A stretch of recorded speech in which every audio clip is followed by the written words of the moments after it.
에레미야가 4장 9절입니다. 칼에 죽은 자가 주려 죽은 자보다 나음은 토지 소산에 끊어짐으로 이들이 찔림같이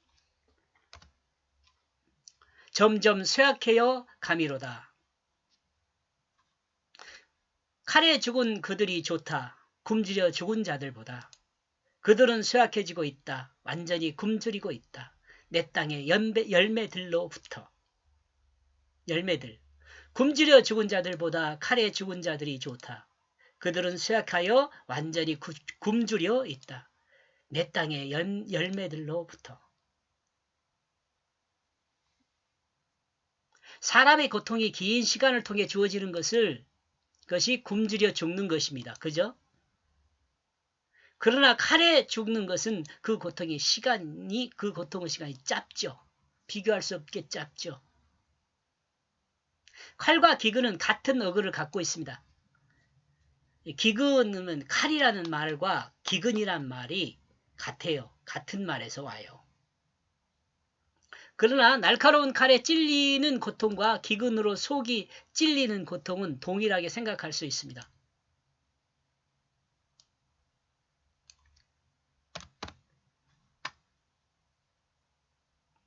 그러나가 아니고요.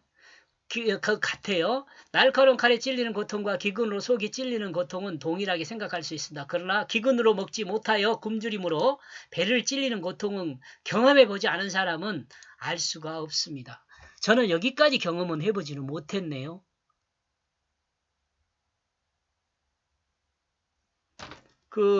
다른 목사님들은 막 40일 금식기도 하고 막 그랬었는데, 저도 그 초보 때는, 신앙의 초보 때는 금식을 했어요. 저희들이 금식한 것은 저는 금식을 그냥 아예 물도 먹지 않고 그렇게 하는 금식을 했었어요. 뭐 자랑하는 것이 아니라. 그런데 지금 제가 말하고 싶은 것은 속이 찔릴 정도로 그런 그 고통의 경험을 해본 적은 없어요. 한 7일을 아무것도 먹지 않고 금식을 해봤는데 그 7일 완전히 물도 먹지 않고 아무것도 안 먹는 거예요. 그렇게 해도 7일 동안은 뭐 배가 찔리고 뭐 그렇지는 않은 것 같아요. 네, 제가 그 경험까지는 못했어요. 그런데 이런 경험이 있다고 해요. 배가 찔리는. 이제 죽음에 이르기까지 하는 거니까요. 지금 단식하고 있는 사람도 있습니다만은 맨 처음에는 뭐 지방을 태우고 그 다음에 근육을 태우고 그 다음에는 이제 내장을 태운다고 그러던 것 같더라고요. 그러면 내장을 태울 때 아마 배를 찌르는 고통이 오지 않을까 이런 생각을 합니다. 그런데 우리는 여기서 굶주림이 육체의 양식만을 생각해서는 안 됩니다. 예수님께서는 제자들에게 나는 너희와 다른 양식이 있다고 했습니다. 요한복음 4장 32절에서 34절요. 그리고 양식은 하나님의 뜻을 행하고 하나님의 일을 행하는 것에 있다고 했습니다. 양식이 하나님의 뜻을 행하는 것에 있다고 해요. 하나님 일을 행하는 것에 있다고 해요. 그러니까요. 양식을 하나님의 뜻이나 하나님의 일을 하지 않으면 그것은 양식을 먹지 않는 거죠. 굶주리는 거죠. 여러분 이런 생각해 보셨어요? 이와 같은 것에 근거하여 생각하면 굶주리고 쇠약해진 것은 하나님의 뜻을 행하지 않고 하나님의 일을 하지 않기 때문인 것으로 생각해 볼 수 있습니다.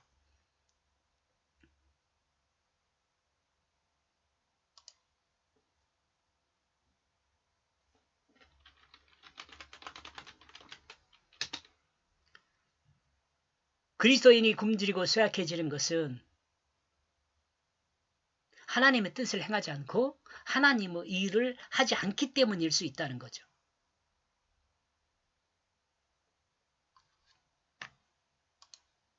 이 부분도 여러분 많이 묵상했으면 좋겠습니다. 그리스도인이 굶주리고 쇠약해지는 것은 그리스도인이 굶주리고 쇠약해지는 것은 하나님의 뜻을 행하지 않고 하나님의 일을 하지 않기 때문일 수 있다. 요것에 대한 근거는 요한복음 4장 32절에서 34절의 말씀에 근거한 것입니다.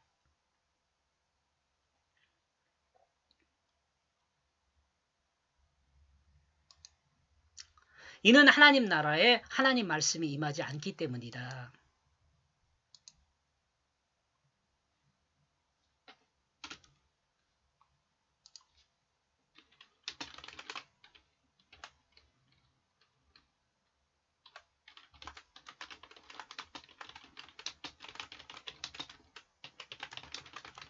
그리스도인에게 하나님 말씀이 임하는 것은요,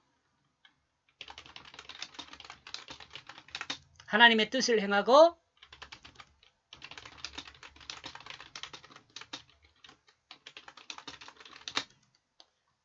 이럴 때 임하게 됩니다. 하나님의 일을 할 때 임하게 됩니다.